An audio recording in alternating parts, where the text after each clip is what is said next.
Rolling, it's on you. Everybody, thanks for clicking into another edition of Sit Down with Ed Brown. Today, I'm in the home of Bill and Carolyn Bridges, who I'm telling you, awesome, awesome couple. I'm honored to be here. We just finished filming the movie Creatures, a true story, a Stacy Brown film. And Bill and Carolyn has agreed to sit down and let me talk to them for just a few minutes. Bill was a little easier to convince than Carolyn, but she did come around and she's here, and we're glad you did. All right? So what I'm going to do is I just want to start out with this, all right? This has been going on for a very long time, right? Right. Right. Now, Bill, now you were a little more reluctant at the beginning, Well, correct? I wouldn't call it a little more. I'd call it a whole bunch. A whole bunch more reluctant. Yes, All right. absolutely. And it took me quite a while to come around. Carolyn and I had a lot of fusses and fights about this thing, and I know I disagreed with her a lot, and I wasn't understanding as much as she was about things. And with her background and stuff, she more or less did a lot more research than I did, and I was just going by things that happened to me in the past. I mean, I did a lot of hunting, deer hunting and stuff like that, so I was in the woods before daybreak and, you know, hunted a little while, and then I'd maybe go back that afternoon, and then after it turned dark, I was out. Right. But anyway, with Stacy and Stacy Sr.'s shot over at Torreya State Park, that made an impression on me, and it turned me. So, and then I began to listen to Carolyn more, and then we find tracks on the property and stuff like that. So I couldn't come up with any more excuses. Right. Right. So give me one piece of evidence that you have found personally that you go, that's Bigfoot. Well, I mean, the tracks did it. You know, I mean, some of the tracks that they found here has really set me off. And you know, you always hear about the stick formations. Well, I found the most perfect stick formation that I couldn't believe. You know, and it wasn't a real large one, but I mean, it was not something that was done naturally. Something, you know, something had to build that thing. And you know, those two items there, I mean, it really stuck to me on that. That was the TP structure, is that Yes, correct? Yeah, yeah. Yep. I've seen the pictures. That's Yeah, awesome. yeah. Carolyn, what about you? I mean, what with everything that was going on, and your background is in forensic investigation, correct? So you have that very critical and very instinctive mind. You know, I know.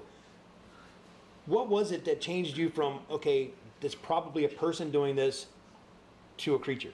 Dogs. The dogs. My expertise was accelerant detection dog, narcotics, search rescue, cadaver search with dogs.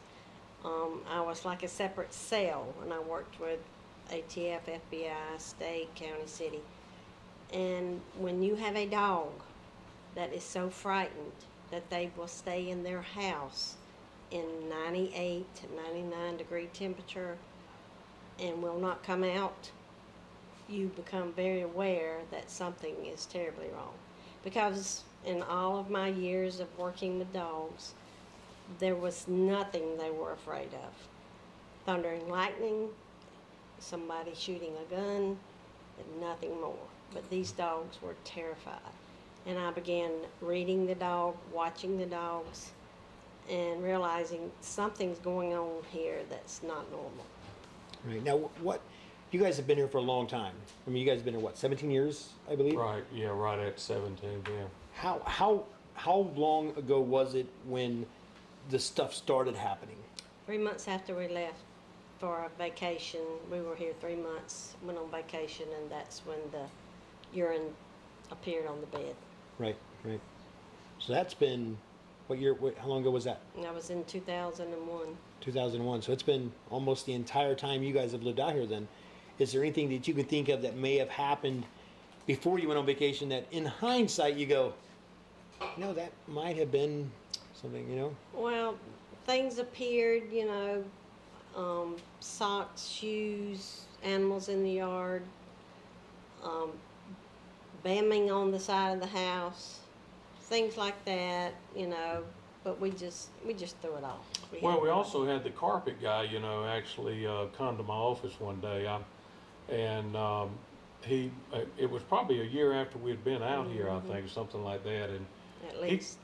and he came by and mentioned that he had seen something down by the creek. And He and the construction. yeah, he and Lamar. another carpenter guy that was here, and they noticed that there was something down by the creek, and it stood up and walked off. And was cupping its hand, drinking water. That was the main thing, you know, it was cupping its hand and drinking the water. And then it stood up and walked off, which was a good, 100 yards? Yeah, probably? I think so. But now, you know, he also, at first, he thought it was a bear because it was on all fours. So, you know, that way he sat there and watched it a little while, and then it stood up. And of course, bears, I guess they have short legs on the back or something. They're not going to walk, but, you know, like Carolyn was saying, he said he also drank out of his hands and all. But he, you know, we laughed at him. And I Right. felt bad later for laughing at him. Because he was concerned about us. I Sure. mean, his first words were, "Are y'all okay out there? Have you noticed any creatures?" "No." "Well, what are you talking about?" "Well, have you ever heard of a Bigfoot?" And we just both laughed. Right, right. We're not laughing anymore. Well, yeah, and that leads me to it. That's a great prelude to this next point. Is there's actually a history on the land. I mean, I know you had an archaeologist out. You know, we've talked about this, over the week that we've been here. Kind of tell me a little bit about what they've found and what they've determined and kind of what they say. Because I find this, I think personally, I believe this is connected to everything going on now. So if you could just kind of talk about that. We actually built on an Indian village with no knowledge of that. It is generations and generations of Indians on this site. And when they were building the house, they found pottery. We have actually found pottery and arrowheads, and we've been told by the archaeologists if we were to dig, we would find whole pots. But anyway, we don't choose to do that. But yes, that was very interesting to find out that we had built on an Indian village, because we were finding so many arrowheads and pottery, and Right. had no idea, what was here. It was the Creek Indians, which is strange because my heritage is Creek Indian. So my grandmother was Native American, Creek. Cool. That's kind of, but even more recent. I mean, you were telling me about a guy in a U-Haul truck not far from here at a gas station, not too far from here. I mean that. Yes. And just so you know, that was like very close to here. I mean, this is all within a very small range, and we're talking neighbors having things happen. Sightings that she's heard about. Tell us about the guy in the U-Haul, because I love that story. We actually, Stacy was actually here with a group of people, and Bill and I decided to go up to the station, which is probably half a mile from here. Yeah, probably so. Half a A mile. little shell station off the interstate, and we decided to go up there one Saturday afternoon, and we go in the door, and the lady that works there knew Bill, and she actually told us, "Y'all need to go out there and talk to this guy at the picnic table." "Well, why?" "Well, he saw a Bigfoot last night." Okay, so I go out there and talk to him. He came off the interstate because his U-Haul truck he was having trouble with it, and he parked his U-Haul truck at the entrance because that's where it stopped. There was no one there at the station. He sees this creature coming up to a tree on all fours. They actually fed the wild cats up there at the station at that time. And as he's sitting in the truck, he sees this thing come up. It was huge, and he's got his windows rolled down because it's warm, and he starts hearing this thing, and then all of a sudden this thing stands up, and it starts swaying back and forth, watching him. He actually had gotten out of his truck to get a better view of it, and then when he realized it wasn't a bear after it stood up, because it walked around, and anyway, it frightened him so bad until he was sitting on the picnic table that morning. The mechanic had come to fix his vehicle. I had called Stacy to come up here and talk to him, and before Stacy could even get there, as soon as the guy had his truck repaired, he left. He Right. couldn't handle it. He said, "I'm out of here. I don't like this place." Right. So, yeah, there's been a lot of people around that have, had Bigfoot experiences in the area. Right. I mean, you were telling me a story, and I'm glad we had a lot of time to talk while the week we were here, because it gives me all kinds of questions to talk about. But I'm going to try to make this a little shorter than normal, because I know you're tired, and it's really late. By the way, we've been filming all day. People's been going all over the place. It's been hectic for an entire week. And Bill and Carolyn, by the way, have been the best hosts you could possibly imagine. But what is it about this property? I mean, how do I want to say this? What is it about this property, not just the property, but the surrounding area, that you think attracts these things? I have no idea. All I know is they're very intelligent. They're very aggravating, to the point to where they have, that it's a constant. It's not once every few months, or it's almost weekly, if not daily. And we are frightened. We've had experiences that have really frightened us, because they seem to have, I don't know, they're attracted to our grandchildren, the girls that come in, and it gets scary at times. And we just are very uncomfortable at night. We enjoy having company because of the fact we sleep better at night. Mm-hmm. But, I don't know what goes through their mind. I don't know how really, they are intelligent. I don't know how intelligent. I don't know what they are capable of, because they are either animal, beast, whatever. And after working and handling dogs, the nicest dog can turn on you. Because you hear people say, oh, they're friendly, they're kind. I don't know that. I hear the growls, and once you hear this growl, it's a whole new world. We've had 4 grown men here who have heard the growl, which is odd, because not everyone hears this growl. I don't think Stacy's even heard this growl. No, David has not heard this growl. But once you hear this growl, it changes you. You are absolutely terrified, because before I heard the growl, it was like the handprint appeared that night. I heard the growl. Everything was left open. I mean, we slept with the windows open, the screens, the doors open. We would leave the home. Everything was open. There was no drapes, no shades. I would run the trails, do my jogging every morning, not frightened at all. But when you hear the growl, that's a whole new story. It's like Fort Knox now. We lock up. Yeah. Sure. Shutters on the windows, blinds, curtains, rifle on the bed, handguns on each, mace, hammers under the pillows. Right. The doors are jammed. The dogs are sleeping in the house with us now. It's a whole new world. It's not a peaceful place. Right. I think too, with the terrain and all that we have here, it's real hilly in this area, and we have a lot of small creeks and stuff like that, which feed out into larger rivers and stuff, and they can move up, move around real easy within this area here, and not even be seen. Right. That sort of thing. A lot of that. Well, I actually got a chance. I actually played Bill Bridges in the movie. So. And I'll say he did an excellent job. Yes, he did. Well, he had an attitude like I did about a non-believer. He came across very well. Very good. And Very good. he did an excellent job. Stop Yes, he it. did. No, you Stop No, it. you did. Yeah, You yeah, had you it did. down pat. I couldn't be more pleased. Well, it was a lot of fun, but there was, and I am not going to give the movie away, nothing like that or anything like that. But there was scenes where, I'm scared and I'm running around with a gun. I mean, do you remember those things happening? Yeah. I mean, what's going through your mind? I mean, it's easy for me to act it. Well, How is it to live it? We live in the woods. I mean, we're not next to a highway or Right. anything. We're in the woods. It's beautiful So, here.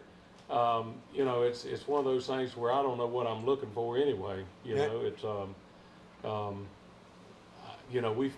we have panthers out here and just a lot of different animals. We've seen some a wolf out here for one thing, and so I don't know what I was looking for, but I had the gun and went out there and looked around for sure. I mean, what was going through, and not what were you looking for? How did you feel? I mean, how scary is it to go out? Some of it was I was doing it for Carolyn too, you know. Sure, of course. And at the same time, like I say, I'm out there and I don't really know what I'm looking for, but I'm looking around and, you know, I can't hear anything and stuff like that. So I'm just really, I don't know, I'm just looking, you know, and I just can't really find anything. And, you know, there's a little frightfulness in, you know, that I'm doing, but anyway, of course, every time I go out there, I don't find anything. Sure, sure. That sort of thing, so. Bill's attitude is I have to fix it. It has to be repaired. It Right. has to be fixed. So she won't be frightened. And that was the main problem we had. Well, what do you want me to do about it? I don't want you to do anything about it. I just want you to validate this is happening. And it was like, okay, we're not seeing anything. We're hearing, I mean, the house, the screams, the banging on the wall, the rock throwing, hitting the roof. That all happened. He witnessed all this and more. But I have not heard the growl that He she's has heard. not heard I've the never heard growl. that, so. And I hope he never does. I have heard a Because lot if of he the howls. does, if he hears this growl, we will be moving, which will be fine with me, but if he hears the growl, he will be leaving a place that he truly loves. Right. And that'll break my heart. Sure, sure. And it's, you know, talking about the history and the growl and the aggressive, because I don't think it's been aggressive. It just sounds to me like it's been very playful, you know, leaving stuff behind, smacking the side of the house, you know, things like that, leaving a handprint, which is a cool thing. We got to touch on the handprint and the body print. I mean, that's insane. But there's also the other things going around, like the cattle. There's an issue with the cattle. What's going on with the cattle around here? They're down the road, probably a fourth of a mile. There's a cattle, there's a pasture Field, there, yeah, field, pasture. with cattle. The guy leased the property. For years he leased the property. We would hear the coyotes, we would hear the howls, we would hear the bellowing of the cows. And he finally moved all his cattle because, like, I think there was in 1 week's time he lost 6 steer. They don't know what killed the steer, but it was like years and years of mutilation of these cows, and he just finally gave up. And that's not very far from here. We heard it, and you know, it's people don't realize what it's like to live in fear 24/7, because you never know. There was one night it was hit the window, hit the side of the house, throw the rocks, tear things off the wall outside that were on the deck. I mean, you know, there was one bam that night that Bill actually jumped up out of the bed. We're moving. This is it. And, you know, you don't realize what it's like that these beasts are on your deck or coming in, trying to come in your house if they haven't been in here. And I'm afraid to go. I'm here by myself during the day. I have my dogs, I have my gun, but you're talking a huge beast. Right. And you never know where they are. They seem to be watching every move we make. Just little things they do to let us know that they are watching us. And, you know, it's a very frightening experience. And then when you read and study other long-term encounters and the history of some of these creatures, that what they have done, it's, you know, I'm frightened. I'm terribly frightened. Sure. Now, there's so many more things that I want to talk to you guys about, and I know we don't have time, but I'd be remiss if I didn't at least touch on the handprint and the body print. Kind of, Bill, could you kind of set us up the handprint? Well, the handprint deal, I was out on the back deck. We were cooking steaks that night, and Carolyn had I had the charcoals going and stuff like that anyway, so I was out there, and she brought me the steaks and all that sort of stuff, and so I was putting them on the grill, and she went back in the house, and when she did, I was talking to her as she was going into the house, and when she did, she opened up the door, and you know, I saw something on the door, on the lower part of the door, and I said, well, what's that, Carolyn, you know, and all that, and she started looking at it, and then we realized it was a handprint of some sort, you know, you could see the hairs on it and all that sort of stuff. So anyway, that's where Sure. Now you guys call in.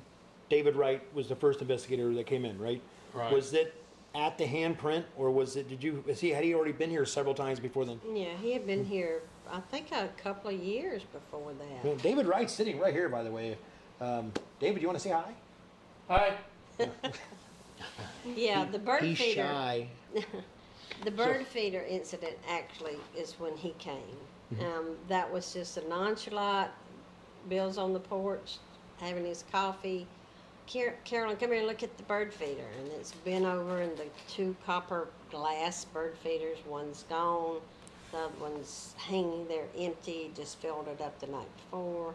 We find it busted on a pointed stump, and the gaskets from the glass that went into the copper endings was wrapped around the stump. So it was like, okay, this was someone who did this. This didn't happen accidentally. It was down the ravine a good 50 feet, and it was wrapped. I mean, I knew it was a person. And then it was back and forth. Who would come out in the middle of the night and do this? Well, why would they do this? Some of the glass was missing, all the seed was gone, and it was a back and forth thing. And so finally, Bill, he said, you need to call somebody. Well, who do I call? Well, look on the internet and see if bears are in this area. And as I'm looking for bears, large bears that were capable, I come across this site of Bigfoot investigation. So I immediately, called him. I said, okay, this may be it, because the carpet layer told us about seeing the thing down here. And it was a couple of years later after he had told us that this actually happened. Yeah, and so he decided, well, just send him an email, send him some pictures. So I did, and David called me within an hour of sending it. And he wanted to come that weekend. We were going to be gone that weekend. He came that Monday. And then he had his experience. But it's, I don't know. But getting back to the door, yes. That was his first encounter here, as far as the bird feeder and all. But then we became good friends with David and all. And I think he was actually headed over here that weekend anyway. I was going to eat my steak before he got here is what I was doing. But what really happened? You know what I'm saying? You didn't want him eating, is what you're saying. No. I mean, you know what I'm saying? I'm just leaving him out. What happened was the night before he grilled the steaks was when I heard my first growl. He sleeps in a deep sleep. With a CPAP machine. Well, thank you. And so I wake up to this horrible, monstrous growl. You hear it in your room. I was asleep, and I'm waking up to this growl. It's horrible. Our wall from my bed is probably maybe 3 feet. And he's at the door, I guess, and he growls, or it growls. And I go into a shock. I mean, know this monster is right somewhere there. Right. close in my room or out the door, out the wall, and I go into a shock. My hair's standing up on end, and I'm sweating, and I can't move, and I just try to feel Bill, and I'm trying to wake him up, and he's dead asleep. And I knew this thing was coming in. I knew he was fixing to kill. It was fixing to kill us because it's double doors, it's glass doors. At that time, we had no curtains, and I'm thinking, oh my God, this thing's fixing to come in, and I wouldn't even open my eyes to look. And so the next day or 2 days, I don't remember how, it was right after that, is when the handprint appeared, and that's when everything changed. I mean, it was total different atmosphere here. And of course, that's when David showed up, and I'm just sitting back watching because I'm in denial of all this anyway. And whatever you want to do, Caroline, go ahead. Yeah, I'll bring But they're going to take the door down. I'm thinking, well, I really don't like that, but okay, if that's what we're going to do, we're going to ship the door off, and we're going to get. Well, you could see the dermal ridges. You could see the mud cake. You could see the hair. You could tell, we measured it, I forget the measurement, but it was a huge handprint. It was not a human handprint. large fingers. I mean, you know, I knew it was not normal. Right. I mean, this was a huge man or a beast. Right.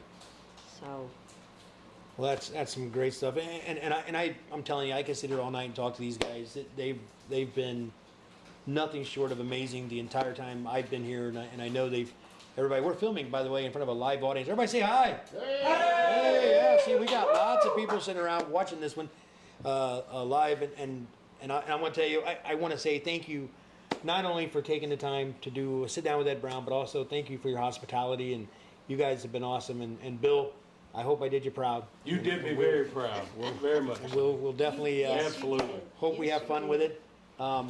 Make sure you tune into the next one, and make sure you look for and watch Creatures, a true story of Stacy Brown film. And with that, we're out.